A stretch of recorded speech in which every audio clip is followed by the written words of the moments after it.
大家好，昨天的视频啊上传之后呢，有好多朋友留言啊，讲的也都比较精彩。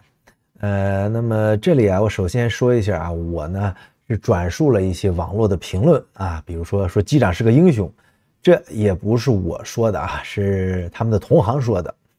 这大概是同行吧，这种相亲相恋啊，就是确实啊，如果飞机真正的失效了啊，怎么也控制不了飞机了，飞机就是说眼瞅着就要坠落，这个时候啊，如果苍蝇里边没有大喊大叫、没有崩溃的这种声音传来，那起码这个机长也算是视死如归的啊，是有专业精神的。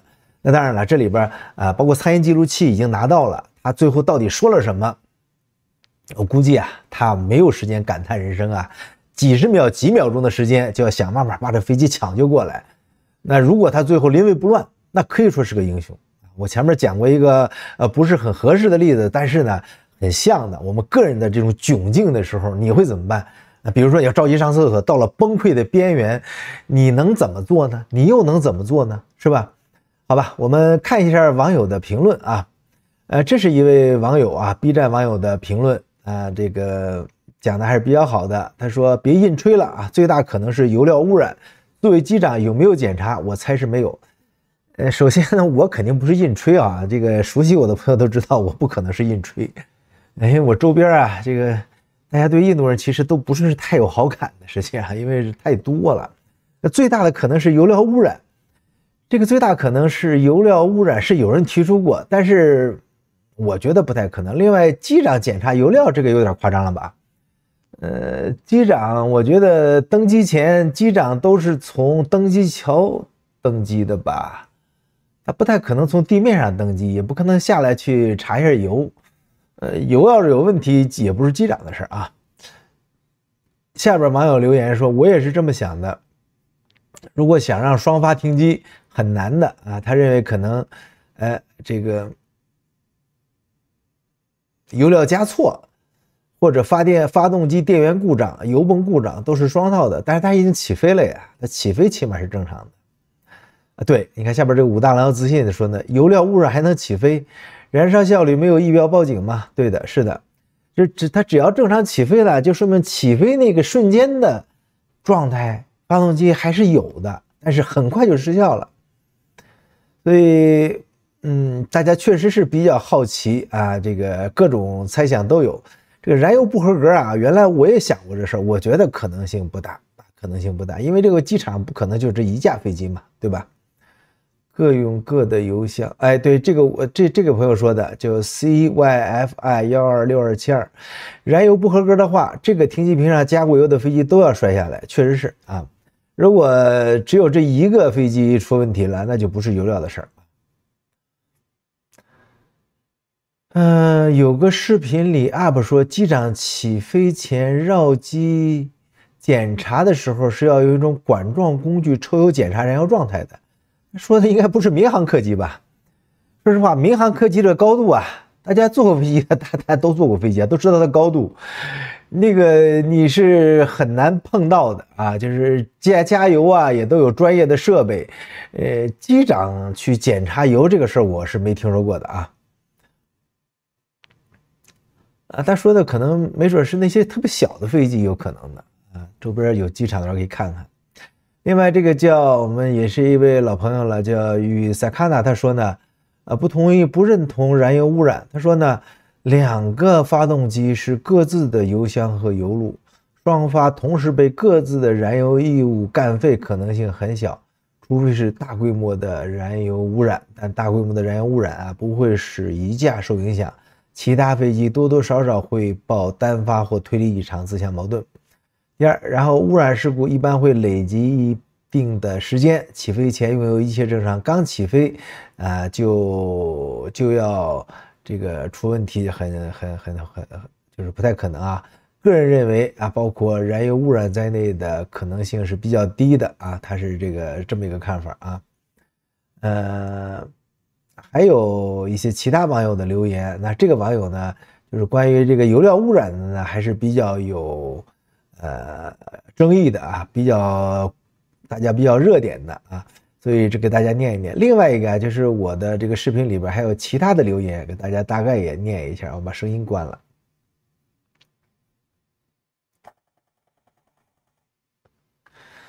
这个有网友留言说呀，就是关于那个幸存者，说那个唯一的幸存者，我们这朋友叫 Anestilling 啊，唯一的幸存者说他是先听见爆炸声，然后坠毁的。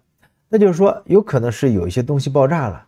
有一点很奇怪的，他说他醒来的时候看见到处都是尸体，那么说是要受到撞击，可能很多人其实都没有死，只是他先醒来的一个，其他人因为没有醒来，结果后来都烧死了。不如研究一下，先吃什么药能从昏迷中最快醒来吧？好吧，你这个脑洞是比我脑洞还要大。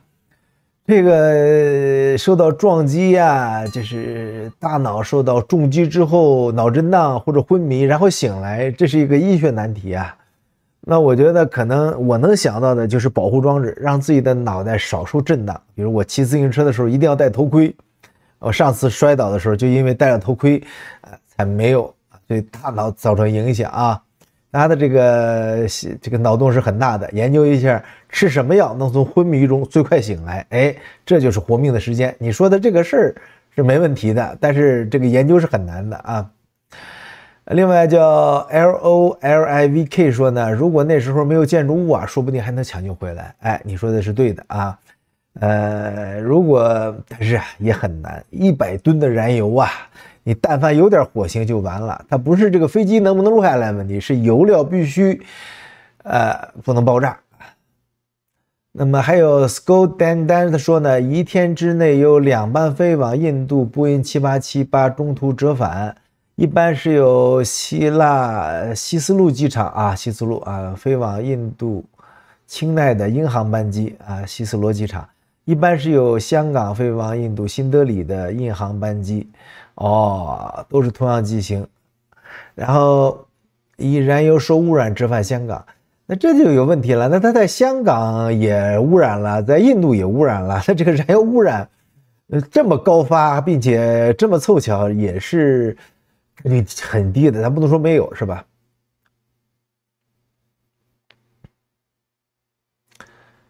另外这朋友叫良知 P8Z 说，我是背着行李走路去目的地，也永远不会乘坐印度航空的，好吧？那您走吧，您这走过去太难了。牛车水说呢，人控电脑，电脑用锂电供电，电脑控飞机，所以中间的锂电一爆炸就通通完蛋。哎，这个锂电爆炸是一个可能的原因。老范说呀，美颜太过了，脸附近的图片不断的扭曲。没错，你说的太对了，因为有胡子，这个美颜啊能把胡子给美掉。而且这个在一些美女直播的这个视频里面，咱不能笑啊，讲事故呢比较严肃。在这个一些事故啊，就是一些美女直播的视频里面，很多人都开玩笑说呢，我想买你后边拐弯的墙啊，就是这个美颜开了之后啊，后边的东西就会跟着动啊。另外呢，就是我们讲这位朋友叫 Kirkshin123 说呢，飞行员失误和燃油污染不太可能是坠机原因啊。他括号呢包括高温气泡堵塞燃油供应的可能性啊，这个还是比较专业。我怀疑可能的原因就是电脑系统崩溃，导致2台引擎都锁死。我的理由有3啊，计算机在先前的飞行中死过机，影响了驾驶舱的大部分电子系统。第二，起落架也无法收起，显示动力完全丧失啊，即使是 RAT 也无法恢复系统。这 RAT 啊，其实是一种紧急的，就是个备用电源，它不能让飞机继续飞的啊，它只能说做一些迫降啊，做一些紧急的工作，比如放下起落架什么这些啊。再往下看啊，这个叫伊农宗1843 YINONGZONG 1843说，他说有没有可能啊？这当时天气很热，飞机呢已经在地面上停了2个多小时，飞机的主电力系统中的关键部件，比如某些电池起火而突然失效，正好烧坏了发动机的供油系统。无论如何，这个事件不是飞行员责任。反正我也觉得啊，飞行员责任肯定是小的但是那些机长们都信誓旦旦的说，人家开过飞机的，说这不可能是8000小时飞行经验的机长犯的错误啊。那天气炎热的原因啊，我觉得可能性还是比较大的。但是大家知道啊，锂电池，比如说我现在在国内的这个 NAS 系统，我也在天天监控硬盘温度。锂电池的温度啊，其实也可以通过监测呀，是吧？我看很多 UP 主啊，做这个大型的这个电源的时候啊，往往都加2组温控啊，就自己用磷酸铁锂电池啊，包一个电小2，包一个2度电的这么一个大的装置，露营的时候用。往往他们为了安全加2个温控装置啊，就是这边一个那边一个一旦超过核心温度之后呢，马上就断电啊。所以你说这个飞机的安全系统，它的冗余都往往都不是一套。所以如果说锂电池太热，它还应该有个警告啊，怎么能让它爆呢，是吧？而且如果说地面温度40度，机舱内的温度啊，我觉得特别是锂电池，它也有它的保温措施啊、隔热措施，是不是应该温度低一点？但是呢，确实是787是有过锂电池爆的这记录的啊。所以这个事儿啊还得调查啊，但是我也基本同意，飞行员肯定是不占主要责任的。另外呢，叫TAKLEE4520这网友说呀，他说这次飞机失事的原因啊，当然想法主要是因为是这架客机的首摔，没有其他记录，所以很自然的联系到人为因素。并非震动某种族人士。假如已经有很多项失事在前，就可能想到本身的技术问题。这个想法吧，也是大多数人的想法啊。那这个飞机飞了这么多久，别人不摔，为什么你摔呢？是不是你有问题啊？这个我们的惯性思维啊，确实容易让我们这么想啊。另外我们这位叫原无中始说呢，原来是飞控 WiFi 链接失效啊，看来以后要添置电缆了。是的啊，这个很多时候啊，最笨的安全装置就是通过物理的链接。大家知道，这个情报部门传递情报，通过电子的其实是最不安全的。你不要以为你神不知鬼不觉发了一封邮件就把秘密报告给自己的组织了，那可能八路也被别人截获了。很多人还是采用很笨的办法啊，摒弃一切的电子的这种传递。那当然这也是一种思路啊。另外叫宾范7351朋友说呀，如果印度客机事故率明显高于世界平均水平，那么可能就是这个国家飞行员整体素质问题。你说的这个是对的，我大概查了一下，还可以。印度的这个飞机事故起码就过去10年来统计来说，它不是特别 outstanding 特别的多的啊。所以这里边还有其他网友的这个评论啊，这个我就不再一一念了啊，主要讲了几个比较有热议、有争点的、有争议的、有热点的这么一个话题。那第二个呢，我们再讲一讲那个 lucky guy， 就是那个幸运的家伙，就是他。我们先看一下他的采访，我把声音关了啊。他说，所有的东西都在我眼前发生，我不知道我怎么活下去的啊。有时候我想我要死掉了，但是呢，当我睁开眼，我认识到我还活着。我试着去打开我的安全带，从座上起来，然后尽我所可能吧。然后我肉眼所见啊，所有的机组人员和乘客都死了。你能告诉我们这个发生了什么吗？突然发生什么？他说起飞之后1分钟内我感觉到一个什么震动5到10秒钟然后绿的和白灯闪烁，机舱灯开始闪烁，然后就是我能感觉到引擎突然增大起飞，然后就撞到楼里了，就这样。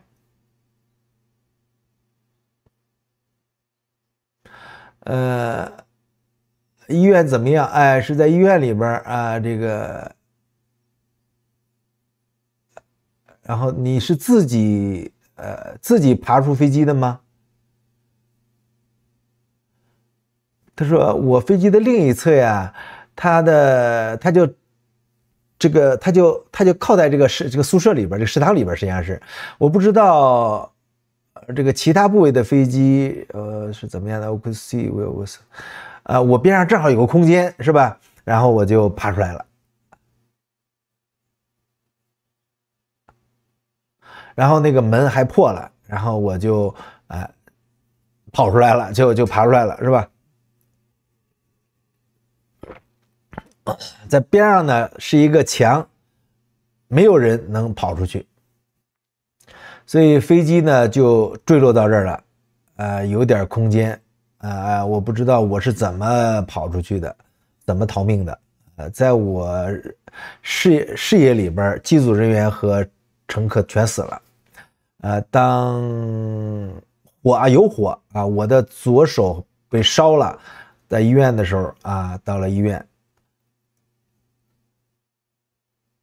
医院里的治疗怎么样？你感觉怎么样？我受到了很好的治疗这里的人都很有支持很友好。好吧，这是刚才这个 lucky guy 那个唯一的幸运者，2025年最幸运的一个人。2025年最幸运的不是董王是这位这个空难的幸存者。那关于他是怎么活下来的，实际上呢也有很多分析我觉得可能还是巧合。第二个是飞机的结构特点，有的很多时候很多巧的事儿，你实在没法解释的时候它可能就是那么一个偶然的因素，是吧？另外呢，就是波音787这个飞机还是有它的一些特点的。就是波音787的机身几乎全部是由碳纤维单体结构，叫 monoblocks 这个聚合物这个机体构成的，所以它通过各个模块把它连接到一起，然后有金属的框架。所以呢因为使用了大量的碳纤维复合材料，它不是我们传统的那种分段铆接的那种铝板结构，而是有几个大型的碳纤维的筒状就是拼接而成的，一段一段合起来的。所以这种结构理论上在某些冲击下呢，可能要比传统的金属能保持更大的这种完整性另外呢就是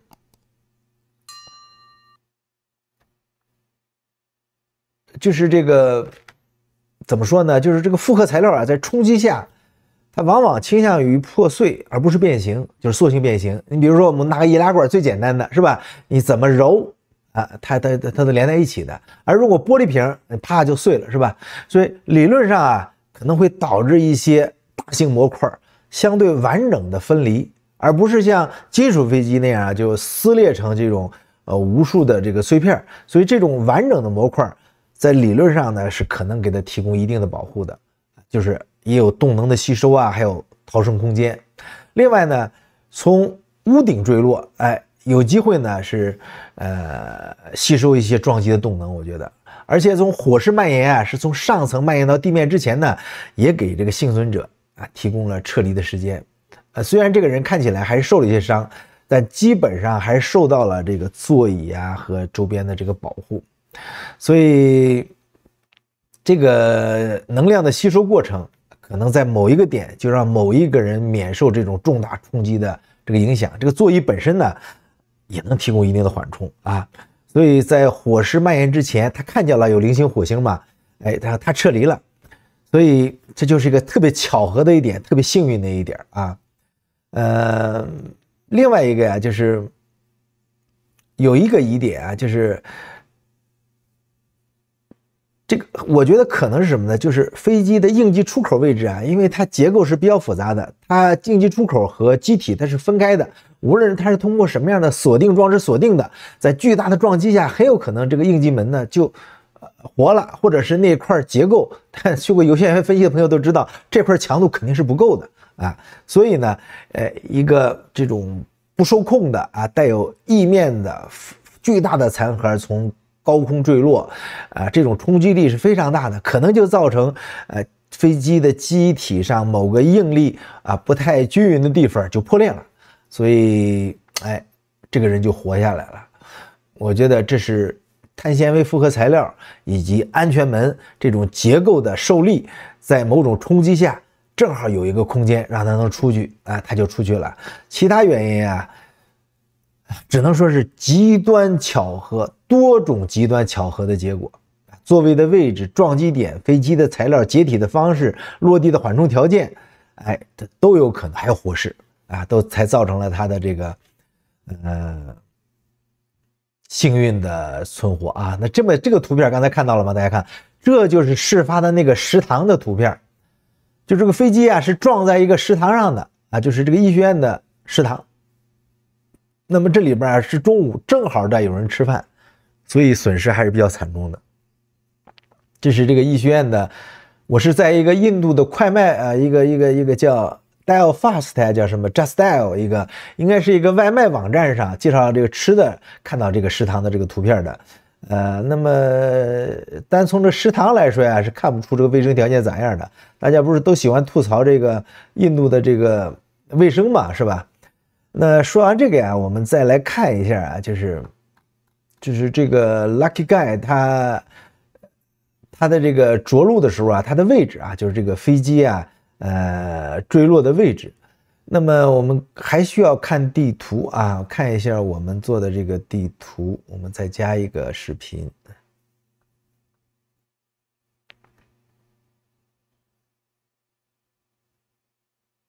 啊，这是我刚生成的一个视频，这算一个修正版的。为什么叫修正版的呢？因为之前啊，这个坠落地啊，实际上我标示的是错误的，也就是有偏差的。因为当时呢，也没法具体分辨它撞击的楼的位置。那么现在呢，我们可以完全清晰的找到了它的撞击位置，就是当时的一个食堂。那飞机撞击了食堂，为什么还有宿舍的人倒了霉呢？哎，一会儿你看下现场就知道了。这个飞机起飞啊，它的跑道是没有问题的。尽管呢，飞行软件上显示是半个跑道起飞，那只是它的软件只从那个出发点是那么显示的。啊，这是飞机起飞的过程，我们适当加速啊，看到了吧？这就起飞了。起飞之后啊，实际上发动机可能抬头之后，大家看的视频，发动机动力可能就丧失了，它开始就是平飞了那会儿啊。那么这个下边全是居民楼啊，如果它当时马上迫降，那全是就真正撞到这个居民楼里边。大家看到有大片的居民区在航线的前面，而且这个航线几乎是直直的飞出去的。哎，那么这块空地就是医学院，它在这个位置呢，几乎直直的。我猜啊，这个飞机这会儿已经失去转向能力了，应该失去转向能力了。这是给大家看到的，看到了吗？这是下边，这是撞击的宿舍啊，撞击地的位置。那么我们看一下地图吧，看地图就看得更清楚了啊。地图上可以看到啊，这是这个撞击的具体位置。那么这个机翼呢，哎，它就插在了这个食堂里边。这个食堂呢，也是2016年左右建成的啊。我看了它的历史图片，2016年左右建成的。这个宿舍楼呢是2015年建成的。那么飞机首先撞击了这个食堂，然后呢，这个食堂啊，实际上它是一个楼层不高的，把这个整个食堂的楼顶的建筑啊全部撞跑了。然后机翼呢，哎，有一部分机翼啊就这个甩到了这边的空地上面，就这个位置啊。另外呢，飞机的发动机和大量的燃油和残骸继续往前冲，就冲到了这个宿舍楼的位置，就把这个宿舍楼也给烧了。那么我们看一下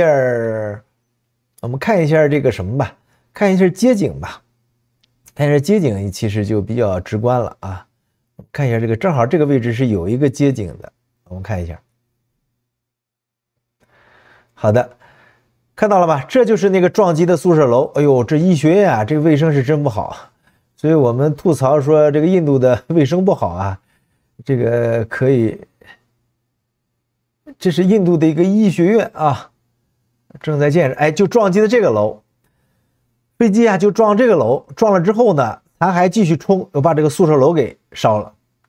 这是这个现场的街景，是2024年11月份拍摄的这个 BJ Medical 啊，不是北京医学院啊，它叫 BD 医学院，他们这么一个场景。那么撞了之后呢，大家可以看一下，我们再往前走走，哎呦，这垃圾遍地啊，全是垃圾啊，这儿看到了吗？哎，这个位置就看得很清了，这还有围墙的，哎呦，这全是垃圾，看这全是垃圾，确实卫生不太好啊。印度的同志们批评你们一下啊，这飞机啊从这边撞了之后，从这儿哎残骸继续走，把这个宿舍楼给烧了。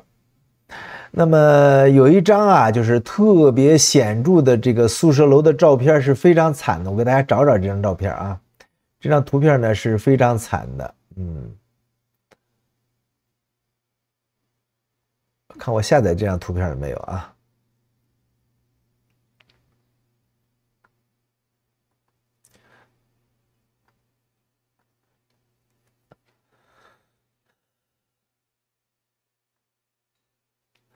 我把这些图片先加上去吧。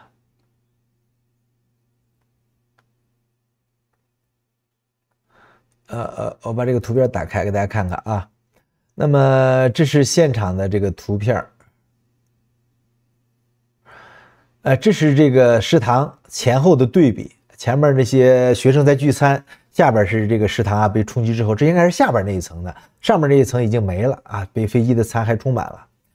这个图片就很清晰，我让它放大一点啊，看到了吧？这是飞机的尾翼，这个飞机啊撞击之后呢，它就迅速，你看这个飞机是很大的，它机身跑哪去了呢？解体了，变成残骸，四处都有啊。就是那个 Lucky Guy， 它可能呢，它就在某一个位置，正好有个断裂啊，它就出来了，这是这个我们刚才看到的这个街景地图上那个楼，看到了吧？这个结构能看到大概的结构，两层这么个食堂，上面还有一个，这是机房啊还是空调间啊？飞机就在这个位置啊。我们再看一下这个一对比，这个这是那个宿舍楼啊，这是街景的这个图片啊。所以我们回到那个食堂的远景，再看一下啊，再稍微远一点，再远一点。那食堂边上还建了个宿舍楼，看到了吧？这个图就很像了，这个图和我们刚才看的这个图就很像了。再往前走走啊，是不是这就很像了啊？就这个位置，是吧？那么我们看一下，对，就这张图，这张图和我们这张图是不是就很像了？就这个位置，所以这个撞击啊是致命的啊！100吨燃油啊，迅速喷洒到周边，就引发剧烈的火灾，加上部分的残骸冲击这宿舍，所以这个宿舍楼里边也有很多人受到了波及啊。就是这是受损最严重的这个餐厅，剩下呢就是这个宿舍楼，这个宿舍楼也很惨。所以这个宿舍楼可以看到它的结构是完整的，是因为大量的残骸携带着火和燃油把这个宿舍给烧了啊，就这么一个惨状啊，一个惨状。那么看完这些之后啊，我确实是事故的原因啊，目前来说呢，可以排除一些东西啊，但是有很多原因啊，还是既需要分析。我看过过去啊很多空难的调查报告啊，就是已经有结果的调查报告。那么这些调查报告呢，实际上呢，它并不能啊，就是说完全的说服我啊，但是呢，相对来说很多东西啊还是能查出真相的。通过阅读这些报告啊，我发现绝大多数原因啊，可能还是就是粗心的问题啊。像这个毫无疑问啊，我觉得保养啊，飞机的保养啊是一个主要问题，因为这个飞机啊已经飞了10多年了啊，那么出现这么大的问题，应该是起码不是出厂质量导致的。当然了，这个787啊，在锂电池啊运行一段时间之后发生老化，那这种可能性啊，引发这个继续的事故是有这样先例的。所以我个人猜测啊，第一个就是飞行系统的故障，第二个呢就是锂电池引起的其他问题，电池爆炸，第三个呢就是人为破坏。这个人为破坏啊是不能排除的啊。如果人为破坏成立的话呢，这一切解释的都比较顺理成章了。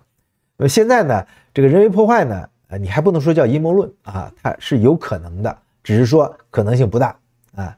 那么在这个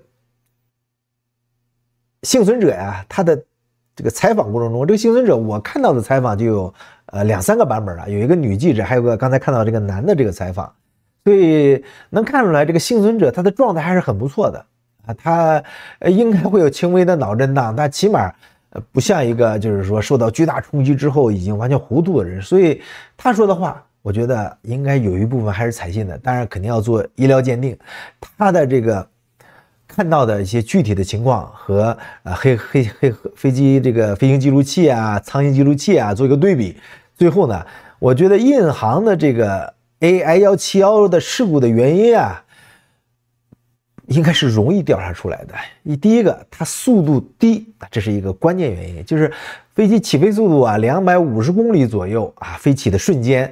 那么起飞之后呢，可以看到飞机的明显的它高度降低，失去动力了。它基本上撞击速度应该是在200公里左右，200到240之间，这么一个撞击速度。但是它质量太大了，所以撞击的惨的比较大。大家知道，200公里左右的这个事故，如果发生在路面上，发生在公路上，这个巨大的撞击啊，这个车辆是一定会解体的，而往往会飞起来啊。我看到过很多这样的 AI 模拟的各种车辆在撞击障碍物的视频啊，那个看着还是很解压的。我跟你讲，这个基本上就是从低速到高速，从10公里到300公里每秒。那到300公里每秒的时候，这个汽车它其实就是个飞行器了，基本上受到撞击之后马上就起来了。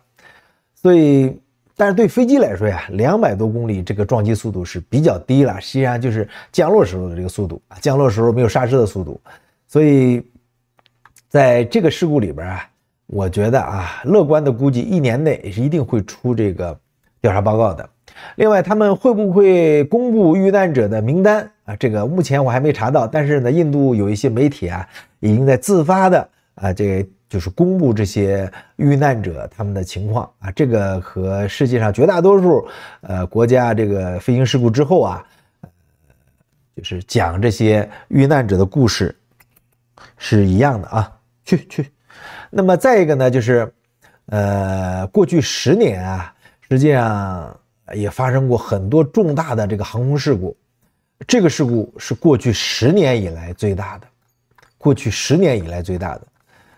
因为有很多的这个小事故我们就不罗列了啊。那么从目前看起来呢，印航 AI171航班，这个波音787在印度，对，打个招呼，走吧。这个坠毁事故啊是最大的一起啊，270多人死亡。那么再往前数呢，我印象中呢就是狮子航空的，印尼的18年吧，应该有189人死亡。再往前呢就是最近的吧，就是这个我们讲这个叫太航吧，不是太航，就是这个济州岛航空啊。济州岛航空这个事故呢也是很大的，那么其实有一个更大的事故，它是不在这10年之内的，就是大家都知道的，就是马航的2个航班被击落的事故啊，那是在2014年，先是马航370，接着是马航17吧啊，这都是重大损失。马航370是239人遇难，马航17呢是298人遇难。你要算到2014年的话呢，就是那这个飞行事故就是损失是排第2的，就是298人死亡，是马航17航班被俄罗斯这个导弹击落的。哎呦呼，你又上来了，起来吧，哎呦，来，啊，下来。再往下呢，就是我们说就是济州岛的这个事故啊，济州岛的事故就是比较新鲜出炉的这个韩国这个事故。还有就是俄罗斯的一个航班在埃及西奈上空啊，被 IS 炸弹袭击的，那是2015年，是10年前。这个事故也比较大啊，是224人死亡。